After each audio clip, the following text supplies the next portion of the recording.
Another shocking incident of violence against women. A 23-year-old female techie working at Infosys' Hinjewadi IT park near Pune found murdered inside her office. As crimes against women peaks, news that exposes our government's apathy. Only 400 crore rupees from 3,000 crore rupees in the Nirbhaya fund was spent by the government in the last 3 years. Why is women's safety not a priority for the government?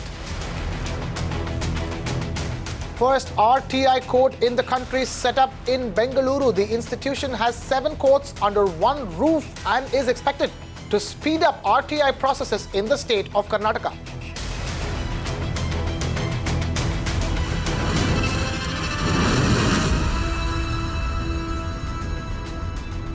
Hello and welcome. You are watching The Big Story here on Magicbricks Now. I am Krishna Kumar.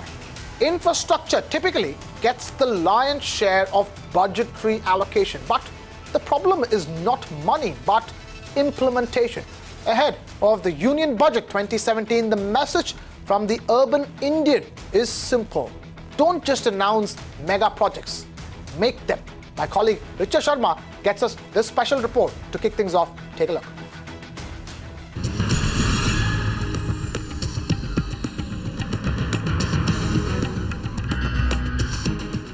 India has the second largest urban population in the world.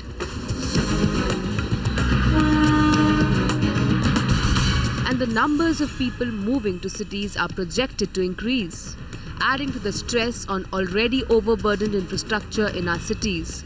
The government has taken note and launched schemes to revive and renew urban infrastructure. Yet, as citizens and industry watchers point out, the devil lies in the implementation. शहर के विकास में किया जा रहा है तो सुन रहे हैं हम, लेकिन एक्चुअली प्रत्यक्ष हम देख नहीं पा रहे कहाँ पे किया जा रहा है, कहाँ नहीं किया जा रहा है।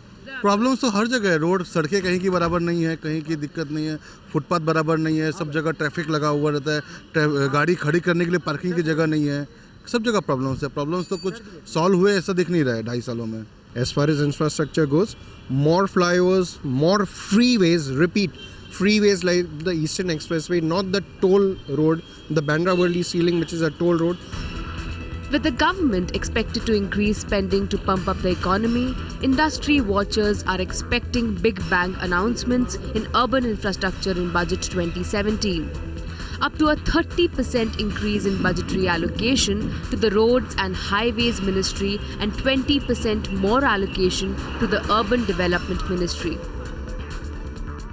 In the coming budget, I would expect, the budget to continue to have the similar focus. But I think there will be an added element which will be to create more smart cities or smart networks within the cities. I think the budget needs to also create a framework where the cities start collaborating with each other and also start looking at participation with each other to create a framework where all of them can learn from each other. With public transportation, I do think we have a good network. I feel we have issues with, especially with the metro, we have one lane for going. I use it every day, so I know that we have to wait for longer. The place is very high, roads are very narrow, traffic is always there, especially if you're going for the office, half an hour road is taking 2 hours and 3 hours. So of course the traffic also is the big issue. But the issue is not funds. Infrastructure has always received a lion's share of budgetary allocation. The problem rather is the slow pace of implementation of these projects, leading to situations like this in city after city.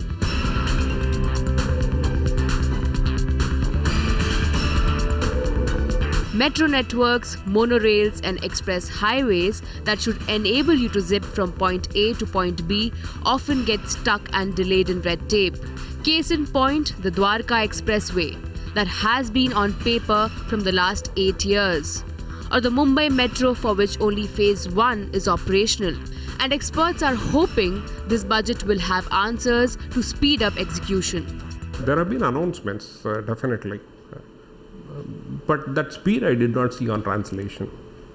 So actually if they work more and even bring 50% of what is announced, there will be a sizable change.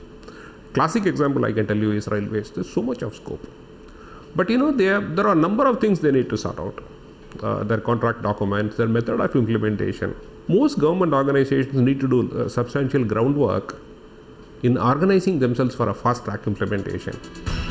Over the past decade, despite flow of funds for infrastructure, most Indian cities have been unable to expand road networks and metro lines in keeping with the growing demand.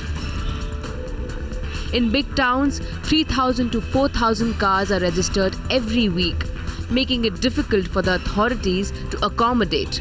Now we will have to wait till the upcoming budget to know how the finance minister comes up with new means to improve urban infrastructure even further as per people's expectation. Richa Sharma for Magicbricks Now. So what can Budget 2017 do for infrastructure in India? What it should do for infrastructure in India? That is indeed the big story that we're tracking here on Magicbricks Now. And to take it forward, we have with us two prominent leaders from the BJP and the Congress. From the BJP, we have Mr. Madhav Bhandari, and from the Congress, we have Mr. Sanjay Jha. Thank you, both of you gentlemen, for taking time out to be with us here on the big story on Magicbricks Now. I'm just going to start off by asking Mr. Madhav Bhandari, since you are from the ruling BJP, I want to understand what exactly BJP as a party is looking to do to improve infrastructure in the country, especially in urban cities. BJP, whenever it came to power, BJP has always taken the matter of infrastructure very seriously, and they had tried to make many breakthroughs in the infrastructure. In earlier our Sena BJP government or NDA government in center. This time also we are emphasizing for the development in infrastructure in all the sectors. That means road, railways and waterways. And this budget will give some inputs in these all sectors. All right, Mr. Sanjay Jha, I'm going to bring you in. I want to understand, the common man in India's cities is just saying that there's no point in just announcing big measures and projects in budget presentations, but the key here is implementation, isn't it? Absolutely, and I'll give you two examples really. Firstly, if you look at the number of railway accidents that have happened since Mr. Modi's government came to power, I mean, basic safety, essential infrastructure, what I call is elementary maintenance of railways is not being done where the common man travels. And, railways is such a core part of the overall infrastructure and transport sector of India. And you can see that it is a colossal mess. So clearly, it's lopsided priorities. They're talking about bullet trains. I think they've missed the bus, really. The second point on infrastructure, please remember this point, is that today the large number of projects that are stuck in the country, that have remained, gridlocked on account of whatever legal disputes and, defaults, etc., that have happened to the banking system, they need to be, taken off the tracks.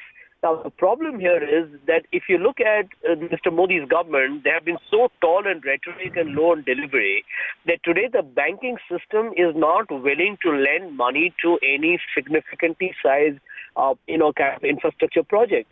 Now, remember, for a country of India's size, government spending can only do so much. You need private expenditure or you need public-private partnerships. And I think this government has essentially been clueless on that aspect. I don't think they have been able to get the banking NPS sorted out. Neither have they been able to really send out a message that private investment will move up if they are able to remove red tape and, essentially clear some of the old projects that are still, stuck in the rut. And I think that is a manifestation of flawed policy. You can create a budget allocation, but you will not be able to spend it because you don't have the necessary, the regulatory infrastructure to get them executed. That's a real problem. Mr. Madhav Bhandari, I hope you've been hearing what Mr. Sanjay has been saying. One is to announce a project on budget and talk about how, as a vision statement in terms of how you want to improve infrastructure in the country. But what about scrapping projects that are not working anymore? What about creating the right, regulatory framework so that banks can start lending to infrastructure projects and companies in the first place? When a gentleman from Congress talks about policies and implementation, it is very heartwarming. Hello? Many decades. Hello.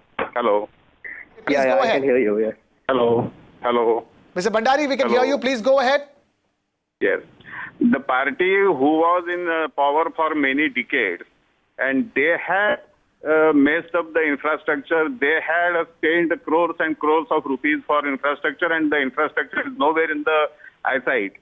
They are talking about such things. That is very funny thing. All right. But What about you? we are working very seriously. We are in the budget. We can find that how we are going to promote all these infrastructural activities. And when we were in power, when Atalji was Prime Minister, he had taken up the project of quadrilateral highways, golden quadrilateral highways in Maharashtra. And most of those highways were completed in his tenure, but the remaining work that cannot be completed in 10 years of the Congress tenure. So Congress don't have any right to talk about infrastructural development and regulatory process. They didn't bother about to talk about it. All right. Our government has started the regulatory process. We had brought the bill, and we are creating the redressal system also. So this government is taking great steps for infrastructural development in every way. We are furthering the cause of housing sector also. Government has given many, Prime Minister has declared many incentives for the low-cost housing. So all these incentives and all these policies, they are going to help the infrastructural development. Mr. Bhandari, they're listing out all the policies and plans, but I want to ask Mr. Bhandari one specific question. Talk to us in terms of budget 2017. When it comes to budget 2017, where is the focus that's going to lie when it comes to boosting infrastructure in the country? What is the BJP solution to boosting infrastructure in the country? The solution will be presented to the country, to the nation by the finance minister in his budget. Okay. And nobody is authorized or nobody is privileged to talk about it earlier. Ms. Sanjay, you want to say something? You know, I was very amused by the statement of Mr. Bhandari because, like his government, he's clueless about what they have to do because they don't know. And I'll tell you what the truth is. You know, take an example. I'll give you two examples of the BJP's ability to develop infrastructure vis-a-vis the Congress, since he's made it a politically loaded discussion. Look at what Sheila Dikshit ji as a chief minister did to Delhi when she was chief minister for 15 years. And look at what has happened to Mumbai. This is the city I live in. Mumbai today is an urban, nightmare for many people. They become a concrete jungle going nowhere.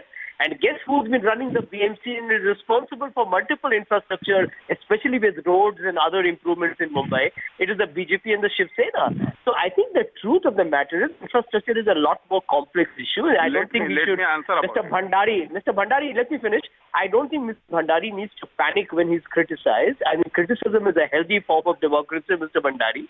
But the truth of the matter is, if you look at India's infrastructure today, whether it is giving some kind of a softer loan, whether it is giving some kind of a tax break to the large investors, whether it is creating different infrastructure-related funds that can possibly take greater risk in equity or debt, whether it's about the government being more proactive in taking a larger share of a public-private partnership, whether it's creating a certain single window clearance that doesn't yet compromise on environmental standards. These are things that the government needs to talk about.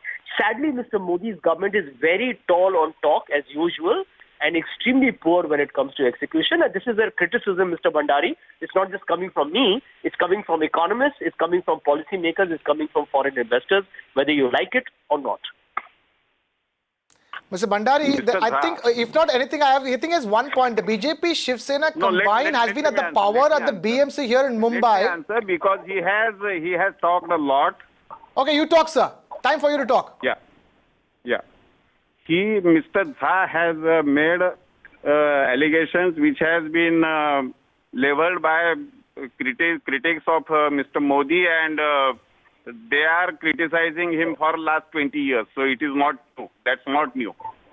But for one thing is sure, that Congress government, who had given many slogans, that time Prime Minister Mr. Manmohan Singh, he was in Mumbai and he had told that we are making Mumbai a Shanghai in next 10 years.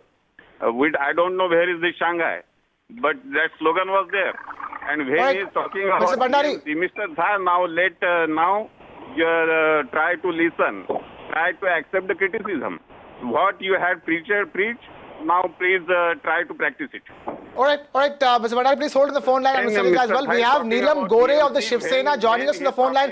Neelam Gore ji, thank you so much for taking time out. I want to understand from Shiv Sena's perspective, the BJP claims that, they have done better than any other government, better than any other party. They've been the best at promoting good infrastructure, etc., etc. As a former ally, Shiv Sena, Neelam Gore ji, I want you to talk to us about the BJP and their ability to boost the infrastructure in India. Basically, when we are talking about good governance and transparency, we were expecting basically. No, let me ask the question. This is liberal style. This is tolerance. This is the acceptance of criticism. What is this? Can I Why can't he listen? this way of manners? Why can't he listen? Whether I am. What is his problem? Before I complete anything, if you are barking on me, how I am supposed to have a dialogue? Can I say something? When I am talking, when I am putting some points, when I am making some points, why can't you listen? I have been told by the comparer to talk. That's what I'm saying. So I'm not having. Why? Then all these my questions are about the comparer. What is he doing? You ask him. Right. You don't. Why can't he listen? Speak in such a language. No. How Why can't he listen? And if he don't want to talk me, he had invited me. I have not come to their studio.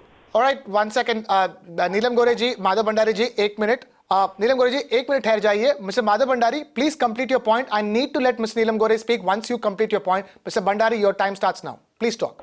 When Mr. Jha was talking about BMC, he is very conveniently forgot that BMC is not the sole administrator of the Mumbai. There are 19 agencies which are controlling Mumbai, and out of those 19, 18 agencies are run by the state government, which was headed by Congress for the last 15 years. They had messed the Mumbai, and Congress has to answer about it. I'll answer him when you give me a chance. Yes, sir. Mr. Sanjay, please hold on the line. Mr. Madhav Bhandari, I hope you're done. You've made your point, right? Can I move on to the next guest? Mr. Bhandari? Yeah. All right, I'm moving on. Now that you've made your point, Neelam Gore ji, please go ahead and have your say. Yeah, see, there are a couple of points which I would like to expect from the budget. First time in India, the railway budget and the overall general budget is going to be clubbed together. Secondly, this is going to be a budget which will be announced for first time before the March session. 75 lakh people travel in railways every day in Mumbai, and 45 lakh travel in best bus. So regarding this, we need more support for infrastructure development, actually in action. Along with that, I must remind that this year GST is going to start soon. So in this regard, Mr. Arun Jaitley has also promised that appropriate money will be given to Mumbai especially because we are going to lose certain income. So keeping this in mind, if we look back after 2014, 2015 and 2016, 2 years, there has been announcement of PPP projects for development of railway platforms. How much it has been done, we know well. There was one point again and again raised, the height of the railway platforms. Still they are like that only. There is no change. And when it comes to other issues like coastal road or whether it is development of the east coast of Mumbai, everything at this moment is on paper. So keeping this in mind, earlier times whatever money was given by JNURM, so now this time along with Mumbai, what we expect for Maharashtra, as there are suicides of farmers happening in the state, there is a need to have definitely a development corporation who will look after the rehabilitation of the widow farmers. Along with that, women-headed household all over the state, they also need special support. Along with that, infrastructure, and for the first time, after having good crops, there was demonetization. So all over, we also expect strengthening of the cooperative sector. Along with that, what really we Mumbaikars are going to get, other than words in black on white paper, or whether there is going to be any implementation. That is our major concern. All right, Neelam Goreji, thank you for putting all that you are expecting, as a party from Budget 2017. Mr. Sanjay Jha, we heard Mr. Madhav Bhandari from the BJP talk to us about how the Congress hasn't done anything before, the BJP has done everything right now, and he made a particular allegation against you. Do you want to come back on that? Yeah, I'm actually very astonished as to how Mr. Bhandari can actually be so disingenuous with a straight face. I mean, the truth is that I agree with him, there are multiple agencies, but the principal agency with the majority, shall we say, contribution to making sure that Mumbai's infrastructure is maintained in a certain way is the BMC. The BMC made a mockery of this entire monsoon, and Bombay's potholes, by the way, were talked about not just in India but all over the world. It was a monumental embarrassment, Mr. Bhandari, and you must take full responsibility for it. And by the way, let me also tell you some interesting data. Nitin Gadkari has publicly admitted that the roads that they promised they will make every year, they have not been able to fulfill even 20% of that. And if this is going to happen in the first 3 years of Mr. Modi's government, I can promise you that the election environment peaks, there's going to be absolutely zero performance from Mr. Modi's government. So when the transport minister has himself acknowledged that their targets have been met at less than 20%, then I think the message is very clear that the government is admitting to a dismal failure in building roads.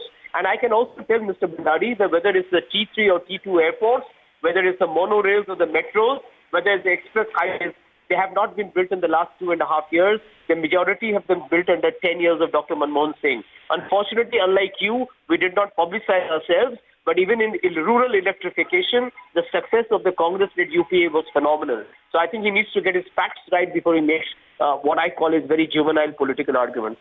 All right, Sanjay Jha, unfortunately, Mr. Madhav Bhandari chose to disconnect and leave this discussion halfway through. But Neelam Goreji, I want to ask you, Shiv Sena has been an ally with the BJP for the last 20 years, running the BMC. But for the upcoming BMC election, Shiv Sena has parted ways with the BJP. Do you think the BJP as a party, does all that it claims, considering it, as an ally, I'm asking you, you've been working with the BJP closely for so many years. Do you think that they make announcements? Do you think they go through with it as much as they say? So basically, I will like to put to attention of all my friends and people who are listening. See, there cannot be dual policy. If there is water logging in Delhi or Chennai, then the same party makes the state government responsible for that. Now, where in Mumbai, whenever there is water logging, BMC is only made responsible. So the issue is that the Urban Development Ministry in the state is with the BJP now, but earlier it was with Congress. So whether that is BMC or whether that is Pune Municipal Corporation or Nagpur Municipal Corporation, everywhere, though these are autonomous bodies, they are governed by the state department for urban governance. So now whether it is related with DP plan, whether it is related with sewage, whether it is related with any other malpractice in any other project, government has got their own agencies. The bureaucracy is changed or transferred by the state government always.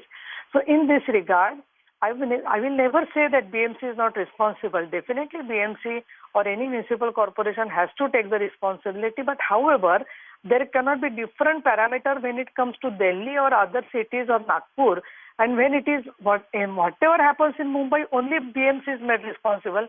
What we feel, how much taxes are given by taxpayers in Mumbai, if we see the chunk of the tax given by Mumbaikars and how much is given back to Mumbai from the central government is one of our major concern, number one. Number two, we like to say that if there are scams and all other discussion is going on, however, we have ourselves demanded into the parliament, Mr. Rahul Shewale, our MP, that there can be white paper on the dumping ground, number two. And number three, if there are any malpractices happening, government is free to take action on that. And lastly, if there are contractors who are blacklisted in Mumbai, why the same contractors are given contracts in Nagpur or for by state department for public works, by the same work is being done by the same contractors who are blacklisted in BMC.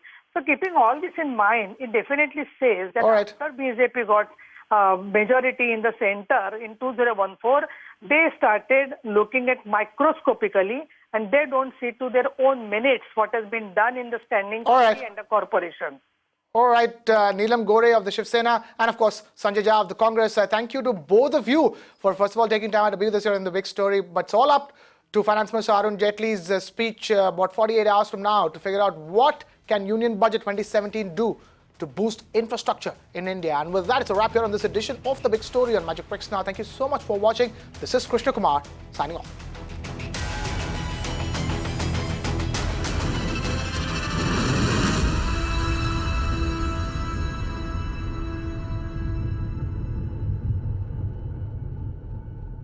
You can watch live TV on our website mpnow.in. Find us on Facebook at facebook.com/MagicBricksNow. And don't forget to click the like button. You can also follow us on Twitter at MagicBricksNow. To stay updated with all our programming, hit the subscribe button on our YouTube channel by logging on to youtube.com/MagicBricksNow.